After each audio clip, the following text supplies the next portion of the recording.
ಧನುರಾಶಿ, ನಿಮಗೆ ಈ ದಿನ ಉದ್ಯೋಗದ ಪ್ರಗತಿ ಕಾಣುವಂಥದ್ದು, ಇಂಜಿನಿಯರ್, ವಾಣಿಜ್ಯ ವ್ಯವಹಾರ ಮತ್ತು ಸಿವಿಲ್ ಇಂಜಿನಿಯರ್ಗಳಿಗೆ ಒಳ್ಳೆಯ ಅಭಿವೃದ್ಧಿ ಮತ್ತು ತಮ್ಮ ನಿರ್ಣಯವು ಒಳ್ಳೆಯ ಹೆಸರನ್ನು ತಂದುಕೊಡುವ ಪ್ರಯತ್ನಗಳು ಉತ್ತಮವಾಗಿರುತ್ತೆ.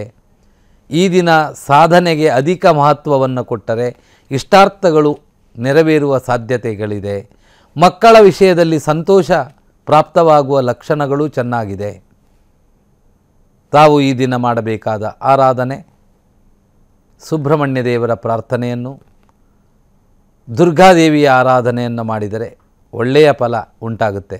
ಮಕರ ರಾಶಿ, ಈ ರಾಶಿಯವರಾದ ತಾವು ಈ ದಿನ ತಂದೆ ತಾಯಿಯ ಆರೋಗ್ಯದ ಬಗ್ಗೆ ಜಾಸ್ತಿಯಾಗಿ ಗಮನ ಹರಿಸಬೇಕು.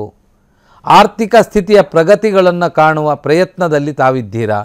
ನಿಧಾನಗತಿ ತಟಸ್ಥತೆಗಳು ಕೆಲವೊಮ್ಮೆ ಉಂಟಾಗುವ ಲಕ್ಷಣವಿದೆ. ದೂರ ಪ್ರಯಾಣ ಮಾಡುವ ಅವಕಾಶಗಳು, ಸಂಭ್ರಮಾಚರಣೆಯನ್ನು ಮಾಡಿಕೊಳ್ಳುವಂತಹ ಶುಭ ಕೆಲಸದ ಬಗ್ಗೆ ಚಿಂತನೆ ಮಾಡುವ ಅವಕಾಶಗಳು ಮಕರ ರಾಶಿಯವರಿಗೆ ಇದೆ. ತಾವು ಈ ದಿನ ಮಾಡಬೇಕಾದ ದೇವತಾ ಆರಾಧನೆ ದುರ್ಗಾದೇವಿಯ ಪ್ರಾರ್ಥನೆಯನ್ನು ಮಾಡುವುದರಿಂದ ಒಳ್ಳೆಯ ಫಲವನ್ನು ಪಡೆಯುವ ಸಾಧ್ಯತೆ ಇದೆ. ಕುಲದೇವರ ಪ್ರಾರ್ಥನೆಯನ್ನು ಮಾಡುವುದರಿಂದ ಅಭಿಷ್ಟಗಳು ನೆರವೇರುವ ಯೋಗವಿದೆ. ಕುಂಭರಾಶಿ, ಕುಂಭರಾಶಿಯವರಿಗೆ ಕೆಲವು ಗೊಂದಲಪ್ರದವಾದಂಥ ವಾತಾವರಣಗಳು ಉಂಟಾಗುವಂಥ ಸಾಧ್ಯತೆ ಇದೆ. ಕೌಟುಂಬಿಕದ ನೆಲೆಯಲ್ಲಿ ಕೆಲವು ಮನಸ್ಸಿಗೆ ಹಿತವಲ್ಲದ ಘಟನೆಗಳು, ಅದಲ್ಲದೆ ಮಾನಸಿಕವಾದ ಕೆಲವು ಒತ್ತಡಗಳು ಉಂಟಾಗುವ ಲಕ್ಷಣಗಳು ಜಾಸ್ತಿಯಾಗಿ ಕಾಣಿಸ್ತಾ ಇದೆ. ಸಮಾಧಾನವೇ ಪ್ರಧಾನ. ನಿಮ್ಮ ಈ ದಿನದ ಕೌಟುಂಬಿಕದ ನೆಲೆಯಲ್ಲಿ ಹೊಂದಿಕೊಂಡು ಬದುಕುವಂಥ ಪ್ರಯತ್ನ ಮಾಡಿದರೆ ಶುಭ ಫಲಗಳನ್ನು ಕಾಣುವ ಸಾಧ್ಯತೆಗಳು ಅಧಿಕವಾಗಿದೆ. ತಾವು ಮಾಡಬೇಕಾದ ಆರಾಧನೆ ನಿಮ್ಮ ಮನೆದೇವರ ಪ್ರಾರ್ಥನೆಯನ್ನು, ಗಣಪತಿ ದೇವರ ಆರಾಧನೆಯಿಂದ ಒಳ್ಳೆಯ ಫಲವನ್ನು ಪಡೆದುಕೊಳ್ಳುವ ಅವಕಾಶಗಳು ಉಂಟಾಗುತ್ತೆ.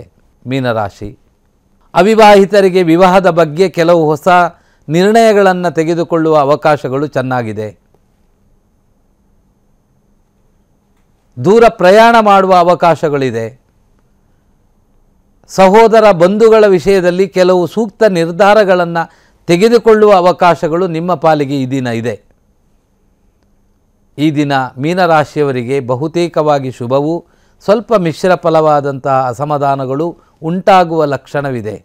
ತಾವು ಮಾಡಬೇಕಾದ ಈ ದಿನದ ಆರಾಧನೆ ಗಣಪತಿ ಮತ್ತು ದುರ್ಗಾದೇವಿಯ ಪ್ರಾರ್ಥನೆಯಿಂದ ಇಷ್ಟಾರ್ಥ ಸಿದ್ಧಿಯಾಗುವ ಲಕ್ಷಣ ನಿಮ್ಮ ಪಾಲಿಗೆ ಉಂಟಾಗುತ್ತೆ. ಕನ್ನಡಿಗರ ನೆಚ್ಚಿನ ನ್ಯೂಸ್ 18 ಕನ್ನಡ ಈಗ ವಾಟ್ಸ್ಆಪ್ನಲ್ಲೂ ಲಭ್ಯ. ಕರ್ನಾಟಕ, ದೇಶ ವಿದೇಶಗಳ 360 ಡಿಗ್ರಿ ಸುದ್ದಿಯ ವಿವರಗಳನ್ನ ನಿಮ್ಮ ಕೈ ಬೆರಳುಗಳಲ್ಲೇ ಪಡಿಲಿಕ್ಕೆ ಈ QR ಕೋಡ್ ಅನ್ನ ಸ್ಕ್ಯಾನ್ ಮಾಡಿ, ನಮ್ಮ ಚಾನಲ್ ಫಾಲೋ ಮಾಡಿ, ನೋಟಿಫಿಕೇಶನ್ ಆನ್ ಮಾಡಿ.